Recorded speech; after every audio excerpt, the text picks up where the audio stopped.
Part 45 of Don't Say Schwarzenegger. This is the continuance of Maurice Driz's 2018 deposition. So Maurice is then being shown the frame-by-frame slow-mo footage of the surveillance video showing the attempted unalivings of his whole group of friends and family committing all these crimes.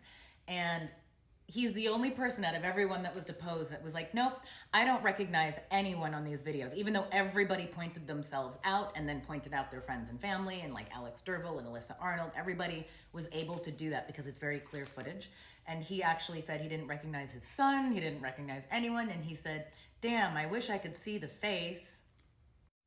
Maurice then says that the only time he's ever met me was in court. He says, I never met her, and that his first time seeing me was in court, despite the star witness saying and testifying that he pulled him off my unconscious body. Maurice then goes on to say that despite them being, they're the victims, that we were the attackers, that I was just running around like, blah. He says that they never called the police, and he put blame on the nice guy bar for the entire incident.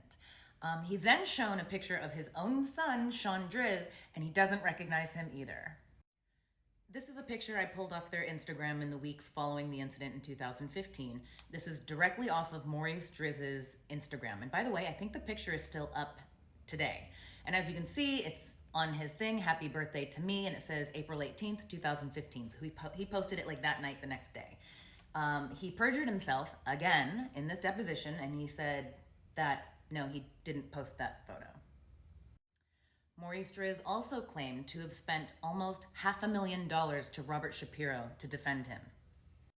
Maurice then goes into detail again about the Driz knitting mills, which, by the way, I Googled it, and the closest thing I could find was something called D-R-I-T-Z, not spelled Driz, knitting mills.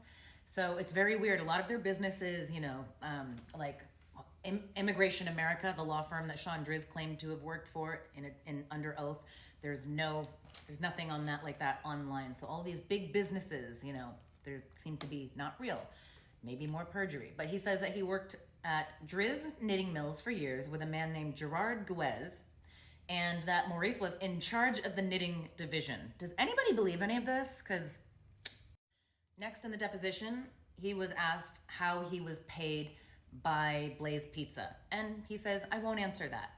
And by the way, there's been no repercussions for refusing to answer vital questions and refusing to hand over phone records, refusing to hand over tax records that were ordered to the court and everything.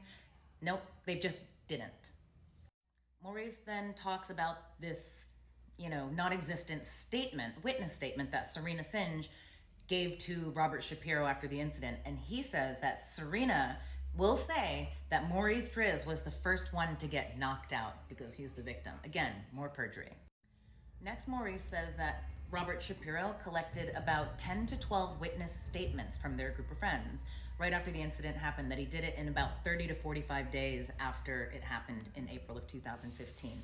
Not one of those was produced. So more perjury on Maurice. And then at this point in the deposition, Sean Driz, who was present, by the way, like off camera, he interrupts the deposition to tell jokes. So that was appropriate. And then after this happens, and this is not the first time it'll happen, wait till I get to the civil trial, but as Maurice is being deposed, he kind of gets caught up in the things that he's saying, and he exclaims, overruled! And the attorneys had to stop and be like, you can't say that. That's not, oh, Jesus, this isn't how this works. So then we talk about Peter Corral again, the business partner in Blaze Pizza who accepted millions of dollars worth of these locations for just over $100,000, which is not legal. Maurice said that right after this incident happened, and he told Peter what had happened, and Peter accepted it according to Maurice. He said that Peter responded and said, is there anything I can do to help you? Which he clearly did. Legally, not so sure. Okay, we're at the very end of this. Maurice then talks about, because, we're like, you need to hand over your phone records, and they never did, with zero repercussions in the 9 years. But he's like, yeah, I was with Verizon and AT&T. I have those cell phone providers, never handed them over. Then more questions are asked, and then Maurice feels the need to mention not once, 2, 3, but 4 times to say that his brother Alberto is heavier, weighs more than him. So weird. And then after that, Sean Driz interrupts the deposition 2 times. They get used to this, by the way. It's like they have no rules, entitlement.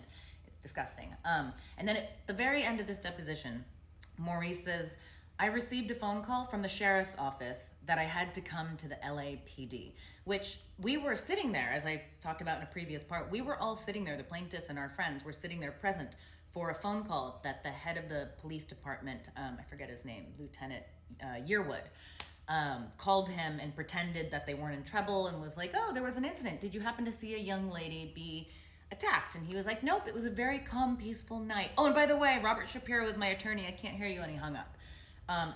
Nobody told him to come down to the LAPD, yet 45 minutes later after that phone call, Shapiro showed up with all the defendants, like with him at the LAPD to get arrested, get booked and all that stuff, and then pay their really tiny bail, which was a whole other scandal. But it seems as though maybe there was somebody inside the LAPD that gave them the heads up, gave Shapiro a heads up so that he could do this and not have an embarrassing arrest at their homes. So that was the end of Maurice Driz's 2018 deposition. It won't be his last. I'm getting closer and closer to the 2021 civil trial, which is going to take like, I don't even know, 5 to 10 parts or something, but it's going to be the wildest part. And before that, I have to cover intimidation, hacking, surveillance, all of the side stuff that has been happening behind the scenes to me. So thank you guys so much again for being so patient in the checkups and all that stuff these last couple of weeks. I really, really appreciate it. I'm back.